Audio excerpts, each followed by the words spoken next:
AIIMS വിഷയത്തിൽ Kozhikode MP MK Raghavan രാഷ്ട്രീയ ദുരുദ്ദേശമെന്ന് കേന്ദ്ര പെട്രോളിയം ടൂറിസം സഹമന്ത്രി സുരേഷ് ഗോപി.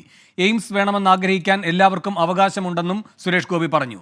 മന്ത്രിസ്ഥാനം ഏറ്റെടുത്ത ശേഷം കേരളത്തിൽ തിരിച്ചെത്തിയ സുരേഷ് ഗോപി കോഴിക്കോട് തളി ക്ഷേത്രത്തിൽ ദർശനം നടത്തി. BJP നേതാക്കളുമായുള്ള കൂടിക്കാഴ്ചയ്ക്ക് ശേഷം കണ്ണൂരിലേക്ക് തിരിക്കും. അന്തരിച്ച മുൻ മുഖ്യമന്ത്രി EK നായനാരുടെ കുടുംബത്തെ സന്ദർശിക്കും. അവർക്കെല്ലാം അവകാശമുണ്ട് അങ്ങനെ പറയാൻ. എനിക്കും അതുപോലെ ഒരു ചെറിയ അവകാശമുണ്ട്. താങ്കൾ ഏതെങ്കിലും സ്ഥലം ഉദ്ദേശിക്കുന്നുണ്ടോ? അല്ല, അതാ പറഞ്ഞത്, എനിക്കും എന്റേതായ അവകാശമുണ്ട്. എന്റെ അവകാശം ഞാൻ എന്റെ അഭിപ്രായമായിട്ട് പറഞ്ഞിട്ടുണ്ട്. അത് 2016 പറഞ്ഞതാണ്. അതിപ്പോഴും നിലവിലുണ്ട്. കോഴിക്കോട് അല്ല മറ്റൊരു സ്ഥലമാണെങ്കിൽ അതൊക്കെ അല്ല, അദ്ദേഹം പറഞ്ഞതിലല്ലേ വലിയ ഒരു ഒരു ദുരുദ്ദേശപരമായ രാഷ്ട്രീയമുള്ളത്. അദ്ദേഹം പറഞ്ഞതില്ല. രാഹുൽ സുരേഷ് കോഴിക്കോടൊന്ന് കൂടുതൽ വിവരങ്ങളുമായി ചേരുന്നു. രാഹുൽ, എയിംസ് വിവാദത്തിൽ എന്താണ് സുരേഷ് ഗോപി പറഞ്ഞത്?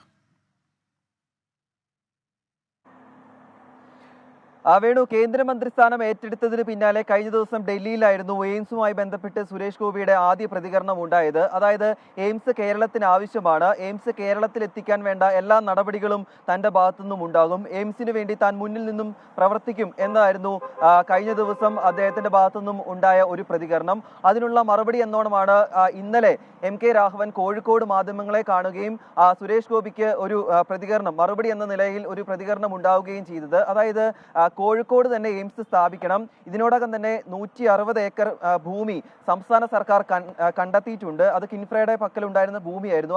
ആ ഭൂമി 160 ഏക്കർ ഏറ്റെടുത്ത് കൈമാറുകയും മറ്റൊരു 100 ഏക്കർ ഏറ്റെടുക്കാനുള്ള നടപടിക്രമങ്ങൾ ഇപ്പോൾ പുരോഗമിക്കുകയുമാണ്. അതുകൊണ്ട് കോഴിക്കോട് തന്നെ എയിംസ് സ്ഥാപിക്കണം എന്നതായിരുന്നു MK രാഘവന്റെ പ്രതികരണം. മറിച്ചായാൽ അത് രാഷ്ട്രീയ സമ്മർദ്ദത്തിന് വഴങ്ങിയായിരിക്കും കോഴിക്കോട് നിന്നും എയിംസ് മാറ്റുക എന്നതായിരുന്നു MK രാഘവൻ ഇന്നലെ പ്രതികരിച്ചത്. അതിനാണ് വീണ്ടും ഇന്ന് സുരേഷ് ഗോപിയുടെ പ്രതികരണം ഉണ്ടായത്. സുരേഷ് ഗോപി കോഴിക്കോട് ജില്ലയിൽ ഇന്ന് സന്ദർശനം നടത്തുകയാണ്. അതിനിടയിലാണ് മാധ്യമങ്ങളുടെ ഭാഗത്തു നിന്നും ഒരു പ്രതികരണം ചോദിച്ചത്. അപ്പോൾ അദ്ദേഹം പറയുന്നത്, അതായത് MK രാഘവന്റേത് രാഷ്ട്രീയ ദുരുദ്ദേശമാണ്, ആർക്കും എയിംസിനെ കുറിച്ച് ആഗ്രഹിക്കാൻ അവകാശമുണ്ട്, അത്രയും മാത്രമാണ് ഇതിനോട് താൻ പ്രതികരിക്കുന്നുള്ളൂ, കൂടുതലായി ഇതിനോട് പ്രതികരിക്കാൻ തയ്യാറല്ല എന്നും സുരേഷ് ഗോപി പറഞ്ഞു വെക്കുന്നു. എന്താണെങ്കിലും കേന്ദ്രമന്ത്രിയായ ശേഷം കേരളത്തിൽ ആദ്യമായി എത്തിയത് കോഴിക്കോട് ജില്ലയിലാണ്. ഇന്ന് രാവിലെ തളി ക്ഷേത്രത്തിൽ അദ്ദേഹം സന്ദർശനം നടത്തി. അതിനുശേഷം PV ചന്ദ്രന്റെ വീട്ടിൽ സന്ദർശനം നടത്തി. തുടർന്ന് അല്പസമയം മുമ്പ് അദ്ദേഹം കണ്ണൂരിലേക്ക് പുറപ്പെട്ടിട്ടുണ്ട്. ഇന്ന് കണ്ണൂരിൽ വിവിധ പരിപാടികളിൽ പങ്കെടുക്കും. അതിനുശേഷം വൈകിട്ടോടുകൂടി സുരേഷ് ഗോപി തൃശ്ശൂരിലേക്ക് എത്തുമെന്നാണ് നമുക്ക് ഏറ്റവും ഒടുവിൽ ലഭിക്കുന്ന വിവരം. വേണു, രാഹുൽ സുരേഷാണ് കോഴിക്കോട് നിന്ന് വിവരങ്ങൾ നൽകിയത്.